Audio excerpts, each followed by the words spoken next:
All right, let's talk about something you've probably seen all over the internet.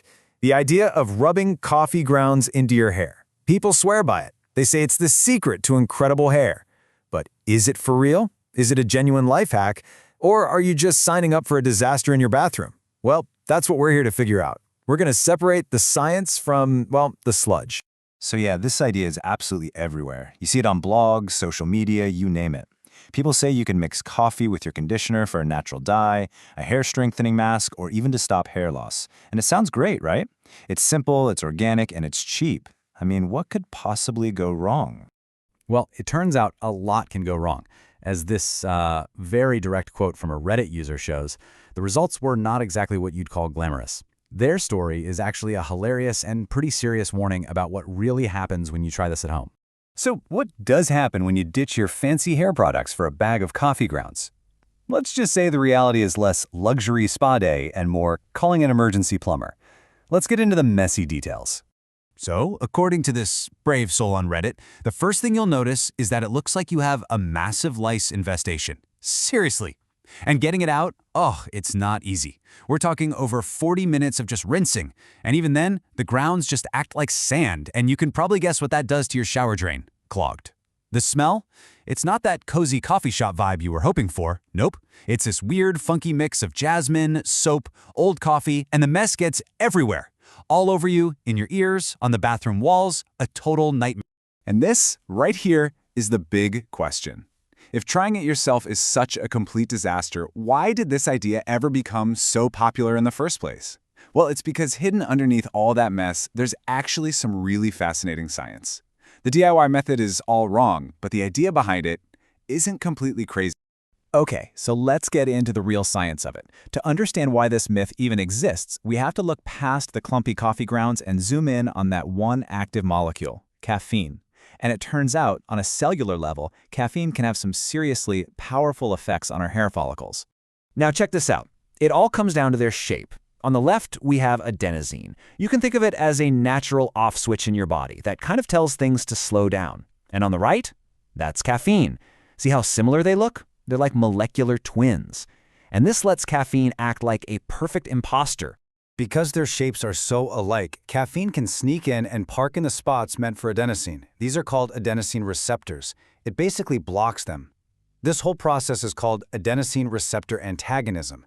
So by blocking the body's natural off switch, caffeine keeps the on switch for your hair follicles' metabolism turned up, fighting off some of those signals that can cause hair loss. And when those receptors get blocked, it kicks off this whole chain reaction of positive effects that you see here.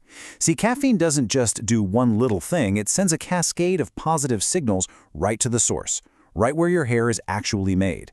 It helps boost the good stuff, reduces the bad stuff, and stimulates the very cells that build each strand of hair. So let's break that down into 4 key things. First, it tells the cells that actually build your hair to multiply.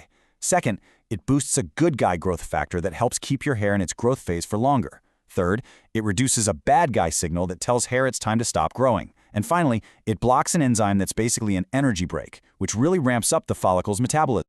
Okay, so the science is definitely there. Caffeine is good for hair follicles, but that brings us right back to our Redditor's plumbing disaster. If the molecule itself is so great, why was the coffee mask such an epic fail? Well, the problem isn't the caffeine. It's all about the delivery.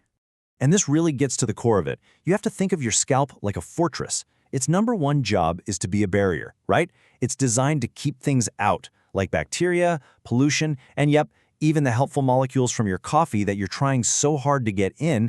And as you can see here, there are basically 2 ways into that fortress.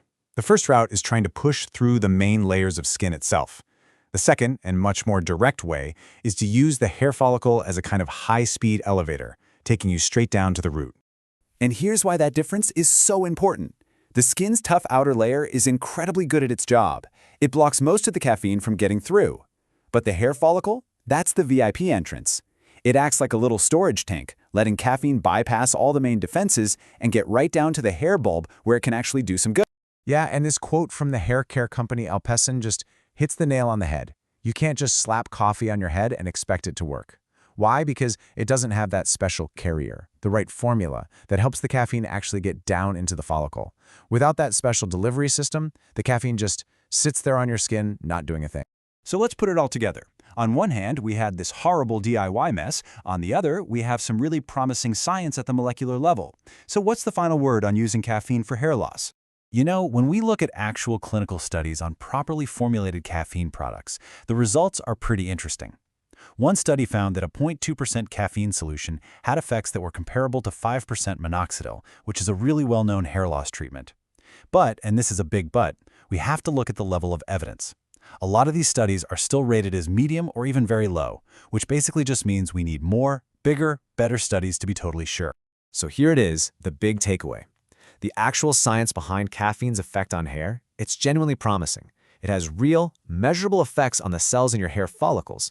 But that DIY method, it is a total bust. It's all mess and zero results because the formulation, the how you deliver it, is just as critical as the ingredient itself. It really gets you thinking, doesn't it? Just because a home remedy is a total failure in its raw form, it doesn't mean there isn't a powerful scientific principle hiding inside it. It might just be waiting for the right delivery system to unlock its true potential. Makes you wonder, what else is hiding in our kitchen cabinets?